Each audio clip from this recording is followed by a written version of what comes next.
Hi students, in the previous lecture we have seen some examples on the topic motion in plane.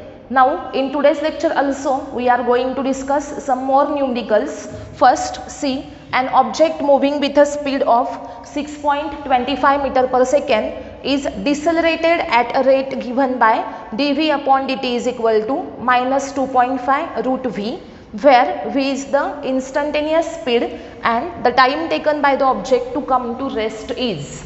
What is given to us? That object moving with a speed. Okay, initially object is moving with the speed 6.25 meter per second. Okay, so we can write u is 6.25 meter per second. This is the initial speed. Then after it is decelerated. Decelerated means what? Its speed goes on decreasing. Speed goes on decreasing and finally it come to rest. As it come to rest, its final velocity must be 0. Okay, so v is equal to 0. म्हणजेच काय? Particle पहिल्यांदा कशामध्ये आहे बघा, 6.25 metre पर second या initial व्हेलॉसिटीने तो move होतोय, म्हणून u ची व्हॅल्यू असेल 6.25 मीटर पर सेकंड. त्यानंतर त्याचं डिसेलरेशन होतं, म्हणजे त्याची ॲक्सेलरेशनची व्हॅल्यू जी आहे ती काय होते, कशी असते, निगेटिव्ह असते आणि व्हेलॉसिटी काय होत जाते, डिक्रीज होत जाते आणि फायनली त्याची व्हेलॉसिटी v ची व्हॅल्यू किती होणार आहे, 0 होणार आहे. v ची व्हॅल्यू 0 होते आणि टाइम इनिशियली 0 आणि नंतर t म्हणजे 0 to t असा टाइम काय होणार आहे, इन्क्रीज होणार आहे आणि करस्पॉन्डिंग व्हेलॉसिटी मधला चेंज हा u to v असणार आहे. आणि आपल्याला काय गिव्हन आहे बघा, dv upon dt is equal to minus 2.5 root v. dv upon dt is equal to काय गिव्हन आहे, मायनस 2.5 रूट v. आता आपण एक काम करूया, हा रूट v जो आहे तो इकडे घेऊयात आणि dt जो आहे तो इकडे मल्टिप्लाय करूयात. मग काय येईल बघा, dv अपॉन रूट v. काय केलं, dv अपॉन रूट v is equal to minus 2.5 into dt. dv ला या रूट v न डिवाइड केलं आणि मायनस 2.5 ला dt न काय केलं, मल्टिप्लाय केलं. आणि आता दोन्ही साईडला आपल्याला घ्यायचं आहे इंटिग्रेशन. ओके, दोन्ही साईडला काय घ्यायचं आहे, इंटिग्रेशन घ्यायचं आहे. मग आता इंटिग्रेशन घेत असताना इथे बघा काय होईल, इथं व्हेलॉसिटी आहे ना, म्हणजे व्हेलॉसिटी मधला चेंज इथं इनिशियल व्हॅल्यू असेल u, फायनल व्हॅल्यू असेल v. व्हेलॉसिटी मधला चेंज कसा होईल, तर initial velocity to final velocity. आणि टाइम मध्ये चेंज होतो dt, तो कसा होणार, तर इनिशियली टाइम असेल 0 आणि नंतर इन्क्रीज होऊन फायनल टाइम किती असेल t. ओके, म्हणजे या इंटिग्रेशनला आपण हे जे लिमिट टाकले ते इथं कुणाचे आहेत, टाइमचे आहेत. टाइम इन्क्रीज झाला 0 पासून t पर्यंत आणि इथे dv म्हणजे व्हेलॉसिटी मधला चेंज आहे आणि व्हेलॉसिटी चेंज होते u पासून v पर्यंत. ओके, तर आता याचं इंटिग्रेशन आपल्याला फाइंड आउट करायचं आहे. मला सांगा, इथे 1 अपॉन रूट v आहे ना, 1 अपॉन रूट v म्हणजे v ची पॉवर किती असणार सांगा, रूट v ची पॉवर किती असते, v रेस टू 1/2. बरोबर, इथे रूट v आहे, v रेस टू किती आहे, 1/2 आहे. म्हणजे बघा 1 अपॉन रूट v आहे, म्हणजेच 1 अपॉन v रेस टू 1/2 आहे आणि 1 अपॉन v रेस टू 1/2 म्हणजे v रेस टू मायनस 1/2. बरोबर, 1 अपॉन v रेस टू 1/2 म्हणजे v रेस टू किती असणार, मायनस 1/2 असणार. म्हणजे इथं हे जे आहे रूट 1 अपॉन रूट v त्याच्या ऐवजी आपण काय लिहू शकतो, तर v रेस टू मायनस 1/2. म्हणजे इथे इंटिग्रेशन कसं येईल बघा, u ची व्हॅल्यू किती आहे 6.25, v ची व्हॅल्यू आहे 0 आणि हे 1 अपॉन रूट v जे आहे त्याच्याऐवजी मी v रेस टू मायनस 1/2 लिहिते आणि into dv is equal to integration 0 to t minus 2.5 dt आहे ना. मग यातला मायनस 2.5 जो आहे तो काय असेल, कॉन्स्टंट असेल आणि तो आपण इंटिग्रेशनच्या बाहेर काढला, मायनस 2.5. इंटिग्रेशनमध्ये काय राहणार बघा, dt राहणार आहे म्हणजे इथं आपण काय केलं तर 1/√v जो आहे त्याच्याऐवजी v⁻⁻² टाकला इंटू dv असेल इज इक्वल टू यातला -2.5 कॉन्स्टंट आहे म्हणून बाहेर लिहिला इंटिग्रेशनमध्ये 0 to t आणि इंटू काय राहिला dt राहिला. आता हे पुढे आपण सॉल्व करूयात. बघा इंटिग्रेशन v⁻⁻² dv. ओके मला सांगा x⁻n इंटिग्रेशन आपण कसं काढतो इंटिग्रेशन x⁻n dx दिला असेल तर याचं आन्सर काय असतं x⁻n+1/n+1 म्हणजे याची जी काही पॉवर आहे ती +1 करायची आणि डिवायडेड बाय या n+1नी खाली डिवाइड करायचं. म्हणजेच जर तुम्हाला x² dx असं दिलं असेल इंटिग्रेशन x² dx तर आपलं आन्सर काय असलं पाहिजे x³/3 म्हणजे 2+1/2+1. जर इथं x³ दिला असता तर इथं x⁻⁴/4 आला असतं. ओके मग याच रूलचा इथे यूज करायचा आहे आपल्याला आणि त्याचं इंटिग्रेशन काय येतं बघायचं. बघा v⁻⁻² इंटिग्रेशन पाहिजे आपल्याला तर v⁻⁻² +1 डिवायडेड बाय -1/2 +1. ओके म्हणजे ही पॉवर -1/2 आहे त्याला +1 करा डिवायडेड बाय परत -1/2 +1 केला तर काय येईल बघा v⁻1−1/2 म्हणजे किती आला 1/2 आणि इथे पण किती आला 1/2. आता v⁻1/2 म्हणजे काय असेल तर √v असेल. बघा v⁻1/2 म्हणजे काय असणार आहे √v असणार आहे आणि डिवायडेड बाय 1/2 आहे म्हणजे हा 2 न्यूमरेटरला जाईल आणि त्याच्यामुळं याचं आन्सर काय येईल बघा 2√v. हे समजलं का बघा सगळ्यांना. इंटिग्रेशन v⁻1/2 आहे मग -1/2 +1 अपॉन -1/2 +1 1 -1/2 म्हणजे 1/2 परत इथे 1 -1/2 म्हणजे 1/2 v⁻1/2 येईल √v आणि हा डिनॉमिनेटरला परत 1/2 आहे हा 2 इथं काय होईल मल्टिप्लाय होईल आणि मग काय येईल आन्सर तर 2√v असा आन्सर येईल. बघा याचं आन्सर याचं इंटिग्रेशनचं आन्सर आपल्याला जे मिळालेलं आहे ते किती आहे 2√v. सगळ्यांनी हे नोट करायचं आहे.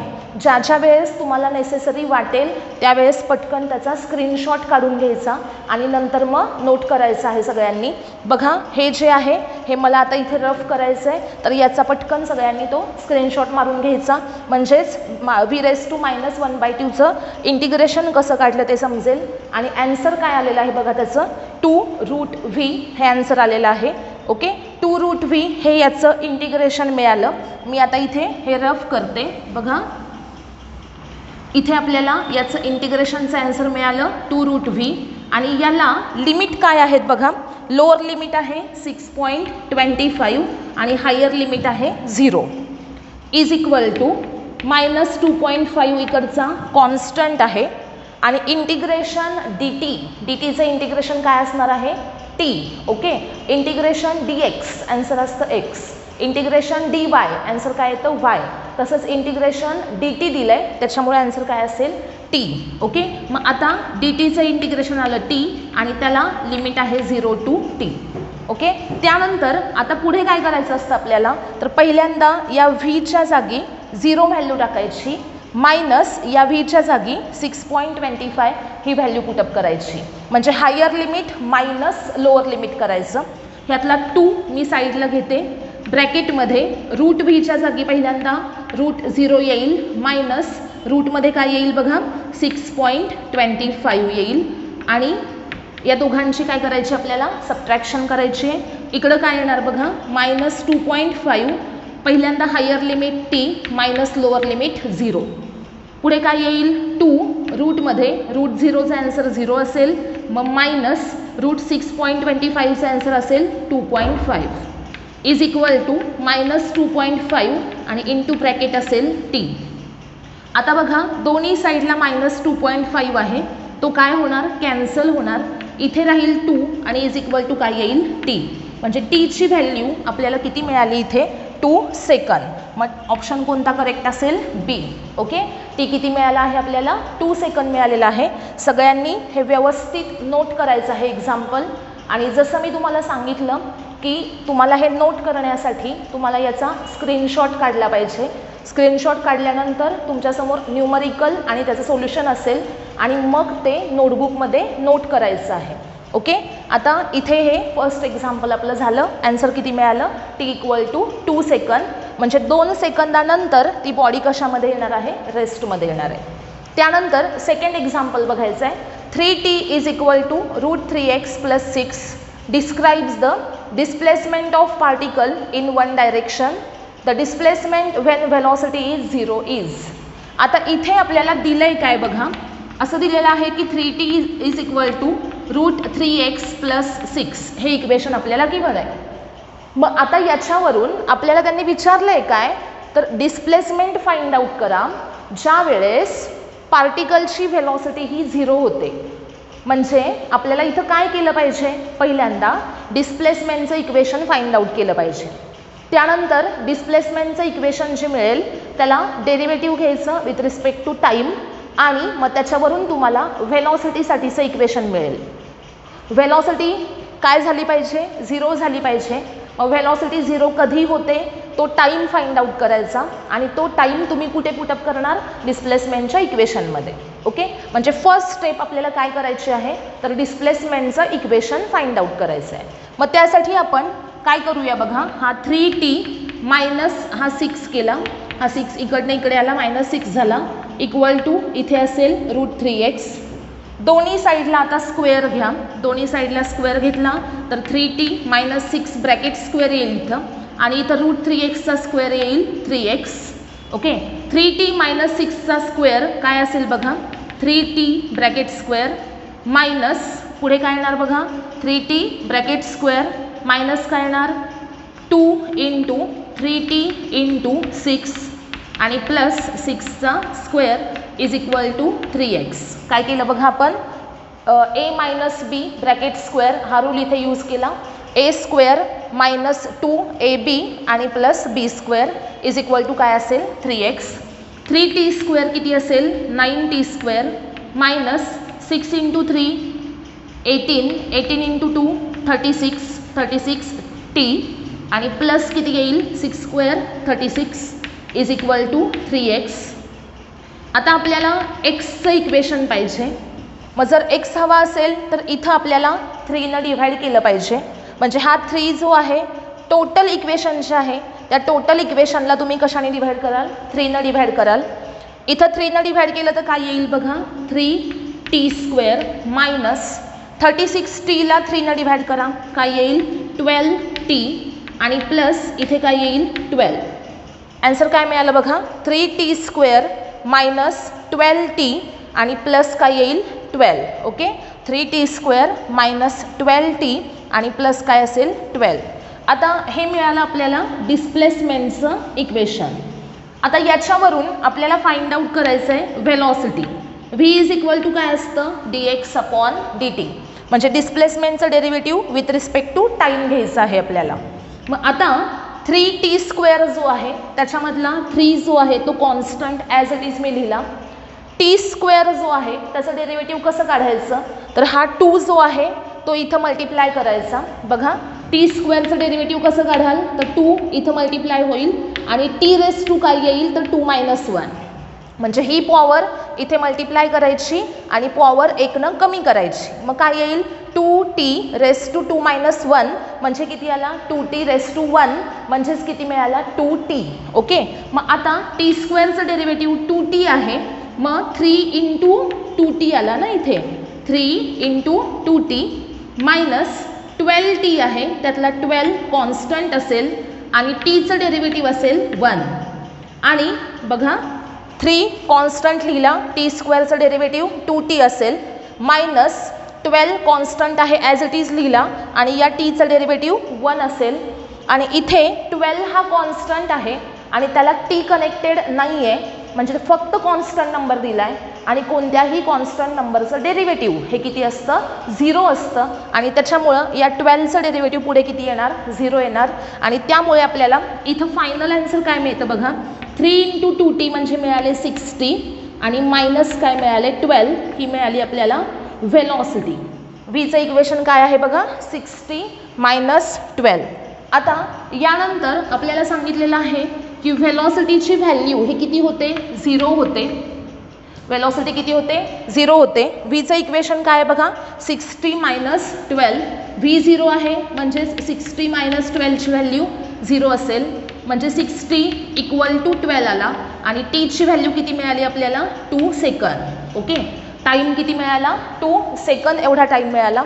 याचा अर्थ मोशन चालू झाल्यानंतर 2 सेकंदानंतर तो ऑब्जेक्ट कशामध्ये जातो रेस्टमध्ये जातो म्हणजेच त्याची वेलॉसिटी 0 होते आणि ज्या वेळेस वेलॉसिटी 0 झाली ऑब्जेक्ट रेस्टमध्ये गेला त्यावेळेस त्याची डिस्प्लेसमेंट काढण्यासाठी एक्सचं इक्वेशन घ्यायचं. मग x is equal to equation काय आहे बघा 3t² मायनस 12t आणि प्लस 12. बघा x is equal to 3t² minus 12t plus 12 असं इक्वेशन आहे.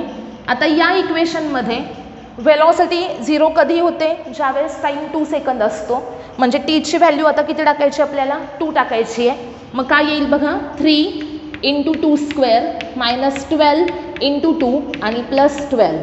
काय येईल बघा 3 इंटू 4 मायनस 24 आणि प्लस 12.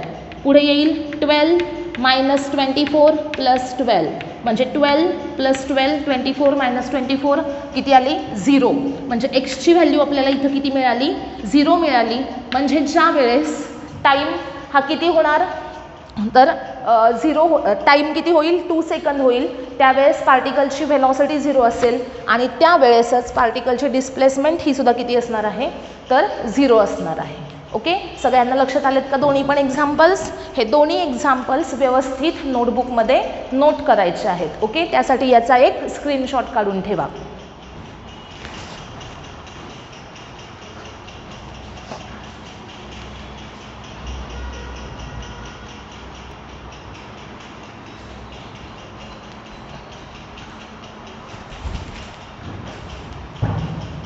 नेक्स्ट एक्झाम्पल आहे बघा 2 cars P and Q start from a point at the same time in a straight line and their positions are represented by xp and xq. At what time cars have the same velocity? Okay, what is given to us? There are 2 cars. Names of cars are P and Q. They start from a point at the same time in a straight line and their positions are represented as xp and xq. 2 car आहेत P आणि Q same पॉईंटपासून त्यांचं motion चालू झालं same straight लाईनमध्ये आणि x P म्हणजे P कारची डिस्प्लेसमेंट आहे एक्स क्यू म्हणजे क्यू कारची डिस्प्लेसमेंट आहे आणि आपल्याला विचारलं आहे काय तर कधी 2 कारची व्हेलॉसिटी सेम होईल. मग त्यासाठी आपल्याला एक्स पी हे इक्वेशन गिव्हन आहे ते घेऊया आपण AT प्लस BT². याच्यावरून मला सांगा त्या पी कारची व्हेलॉसिटी काय असेल VP आणि VP फाइंड आउट कशी करायची तर dxp upon dt. Okay velocity of car P काय असेल dxp अपॉन dt असेल आणि याची व्हॅल्यू काय येईल बघा. याचं डेरिव्हेटिव्ह काढायचं आहे. इथं A आणि B हे कॉन्स्टंट असतील. ATचं डेरिव्हेटिव्ह A असेल कारण Tचं डेरिव्हेटिव्ह 1 असेल आणि A हा कॉन्स्टंट आहे तो लिहिला प्लस हा B कॉन्स्टंट आहे आणि t² जो आहे त्याचं डेरिव्हेटिव्ह जे आहे ते 2t येईल आणि त्यामुळे b इंटू 2t असं येईल. काय आलं पुढे मग a प्लस 2bt ही आपल्याला मिळते velocity at point P VP. Okay त्यानंतर आपल्याला गिव्हन आहे xq किती आहे बघा ft मायनस t² आहे.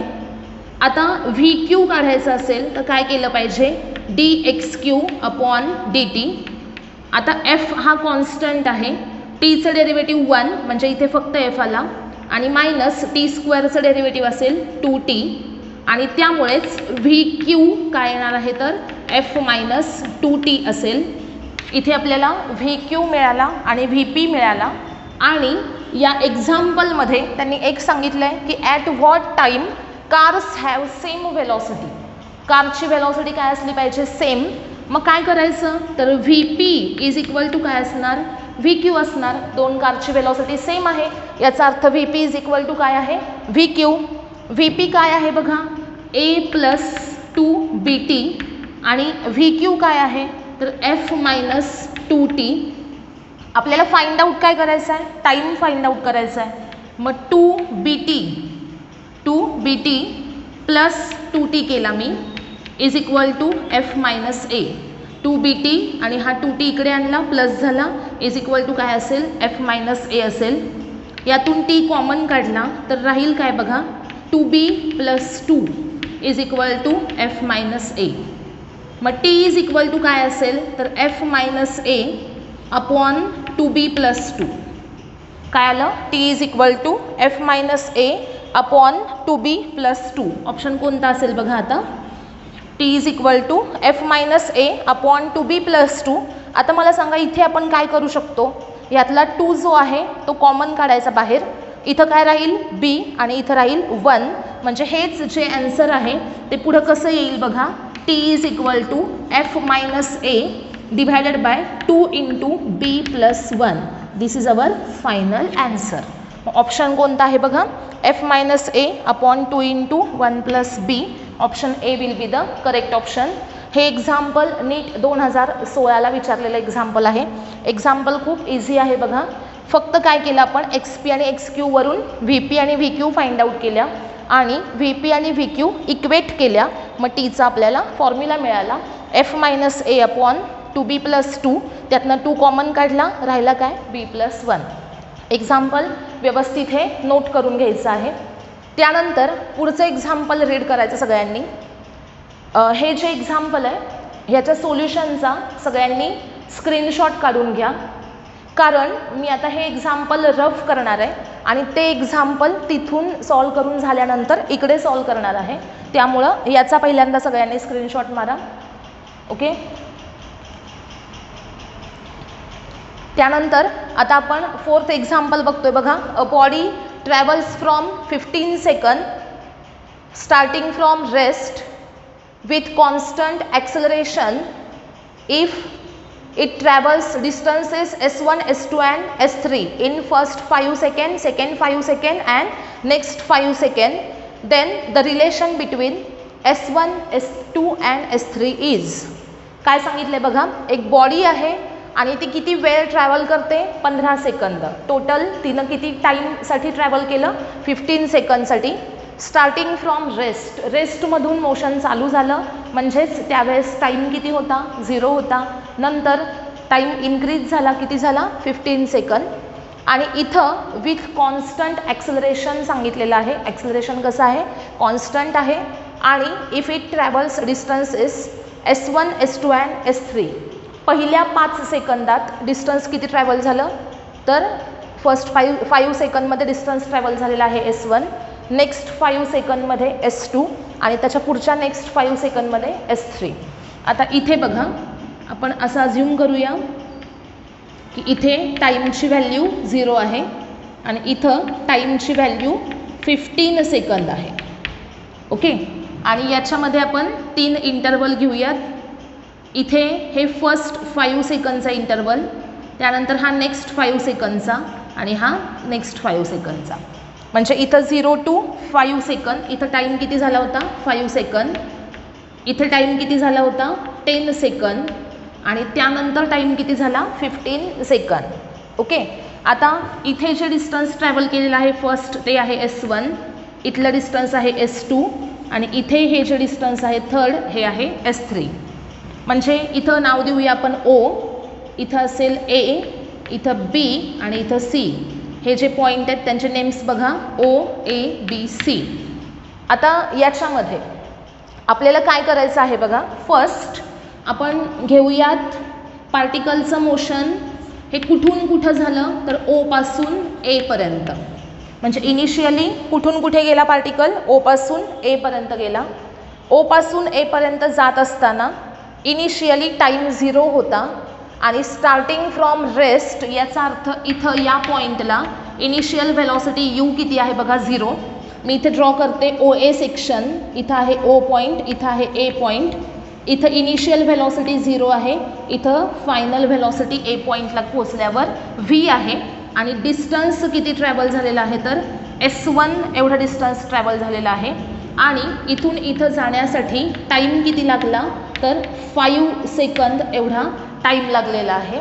आता मला सांगा याच्यावरून आपण काय काढू शकतो तर व्हीची व्हॅल्यू काढू शकतो. v equal to u plus 80. मग V is equal to U किती आहे सांगा 0 आहे प्लस ए इंटू ए माहीत नाही आपल्याला ए तसंच ठेवलं आहे मी ए त्यानंतर टीची व्हॅल्यू किती असेल बघा 5 सेकंद मग काय आलं V is equal to 5a V किती मिळाला आपल्याला 5a मिळाला. आता विथ कॉन्स्टंट ॲक्सेलरेशन असं त्यांनी सांगितलं आहे ॲक्सेलरेशनची व्हॅल्यू आपल्याला माहिती नाही आहे सपोज तर व्ही इक्वल टू किती मिळालं आपल्याला 5a मिळालेला आहे. आता याच्यानंतर व्ही इक्वल टू 5a मिळाल्यानंतर आपण काय फाइंड आउट करू शकतो तर डिस्टन्स किती ट्रॅव्हल झालं.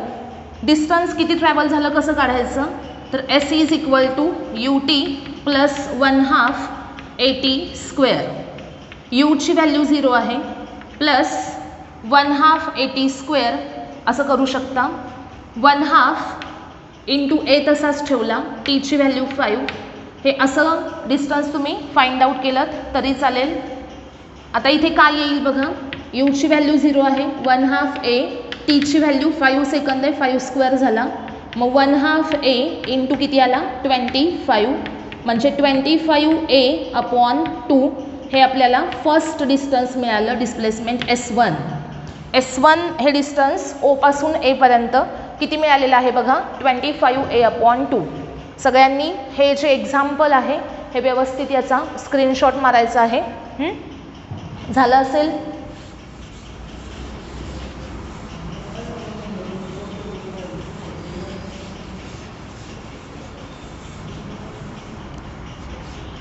त्यानंतर आता पुढे आपल्याला बघायचं आहे की S1 आपल्याला 25A अपॉन 2 मिळाला आणि व्हीची व्हॅल्यू आपल्याला किती मिळते 5A मिळते.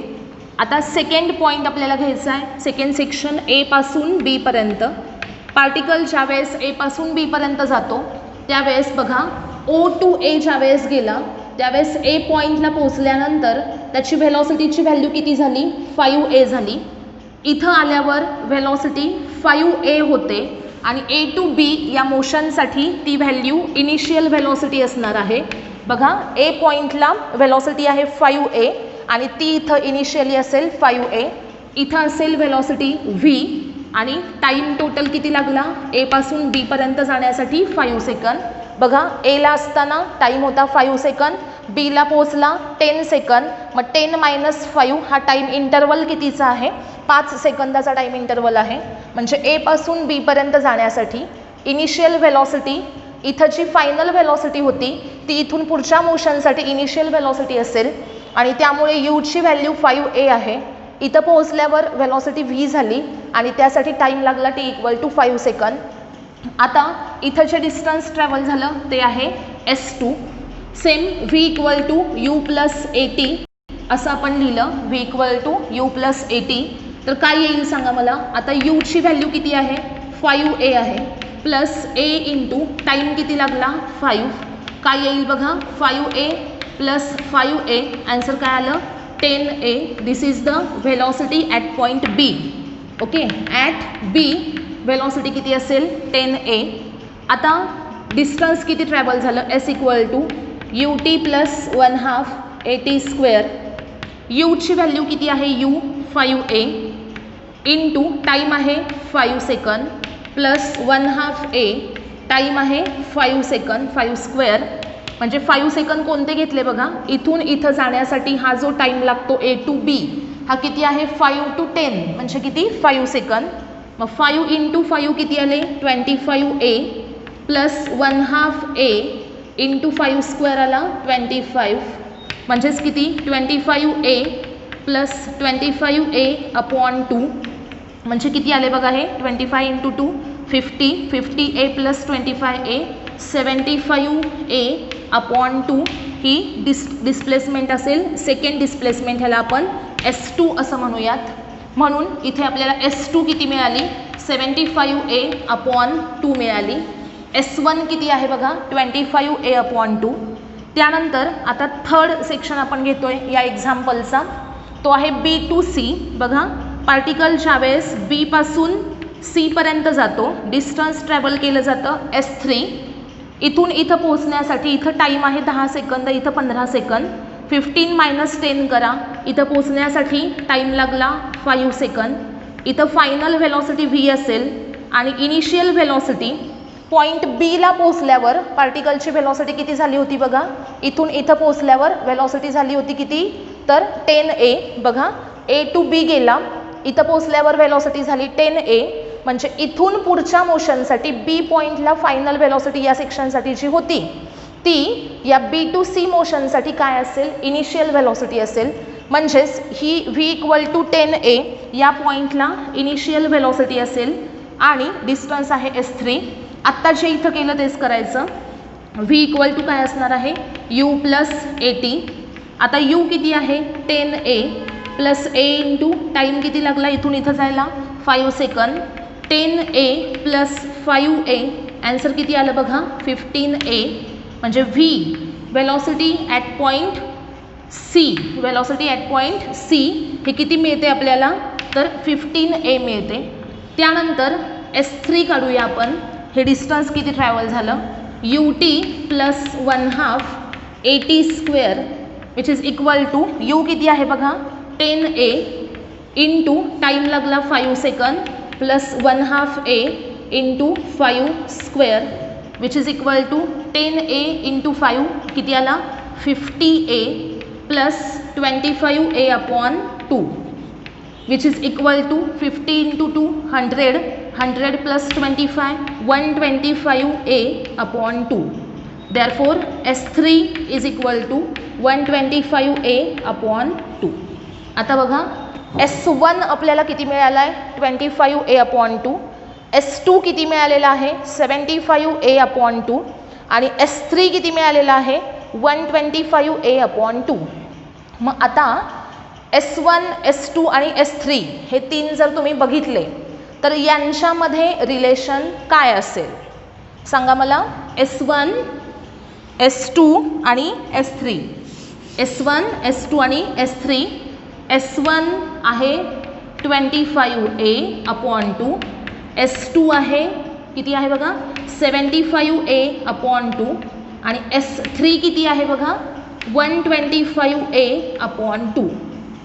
म्हणजेच आपल्याला याच्यामधला S1, S2 आणि S3चं जे ॲन्सर आहे ते कसं मिळेल बघा. S1 म्हणजे किती S2 आहे, S1 equal to how much S2 मला सांगा.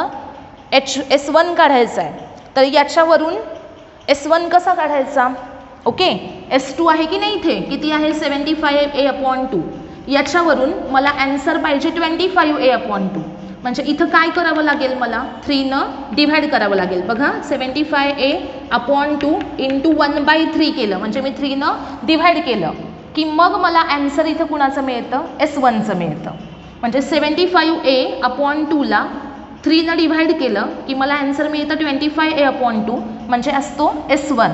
ओके म्हणजे आपण काय म्हणू शकतो की S2 जो आहे किंवा S1 जो आहे तो कसा काढायचा तर S2ला 3नं काय करायचं डिव्हाइड करायचं आणि S3 जो आहे S3 त्याची व्हॅल्यू आहे 125a अपॉन 2. याच्यावरनं मला 25a अपॉन 2 पाहिजे असेल तर मला इथं डिव्हाइड कितीनं केलं पाहिजे बघा. इथं 25 इथं 125 आहे. 125च्या ऐवजी मला 25 पाहिजेत तर मला याला कितीनं डिव्हाइड केलं पाहिजे 5नं. म्हणजे S3 डिव्हायडेड बाय 5 केलं की मला S1 मिळतं. म्हणजे इथे येणार S3 डिव्हायडेड बाय 5.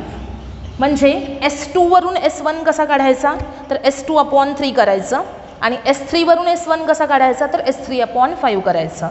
म्हणजे S1 is equal to S2 upon 3 equal to S3 upon 5. Option कोणता असेल बघा. Option C will be the correct option. हे एक्झाम्पल खूप महत्त्वाचं आहे, सगळ्यांनी नीट समजून घेतलं का बघा. पहिला 5 सेकंदाचा इंटरवल 0 to 5, नंतर 5 सेकंद 5 to 10, नंतर परत 5 सेकंद 10 to 15. इथं डिस्टन्स ट्रॅव्हल झालं S1, इथं S2, इथं S3. ओके इथं मोशन स्टार्ट झालं तेव्हा इनिशियल व्हेलॉसिटी 0 होती. आपण हे एक्झाम्पल सोडवण्यासाठी काय केलं तर हे 3 वेगवेगळे इंटरवल घेतले. O to A हे मोशन पहिल्यांदा घेतलं. याची इनिशियल व्हेलॉसिटी 0 आहे, फायनल व्हेलॉसिटी v आहे, टाईम 5 सेकंद लागतो, डिस्टन्स ट्रॅव्हल केलं जातं S1.